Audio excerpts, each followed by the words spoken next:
एका शेतकरी मित्राचा प्रश्न होता की गाय जास्त आजारी का पडते म्हशीच्या तुलनेमध्ये. तर गाय आजारी पडण्यामागं पहिला जो फॅक्टर आहे तो म्हणजे इम्युनिटी पॉवर. जी म्हशीची जी इम्युनिटी पॉवर आहे ती जास्त असते ऍज कम्पेअर टू गायीची इम्युनिटी पॉवर कमी असते.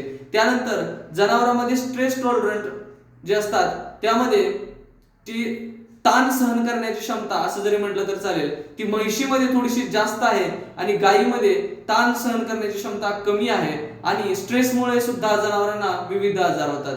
त्याचबरोबर बॅक्टेरिया सोबत लढण्यासाठी म्हैस ही पुरेपूर सक्षम असते, परंतु गायी बॅक्टेरियांसोबत जर इम्युनिटी कमी असेल तर गायी बॅक्टेरियांच्या स्प्रेड पासून पसारापासून कधी वाचण्याची शक्यता थोडीशी कमी असते. त्यामुळे इम्युनिटी कमी होऊन जनावर आजारी पडतं. ही कारण आहेत गायी आणि म्हशीमध्ये गायी जास्त आजारी पडण्याची.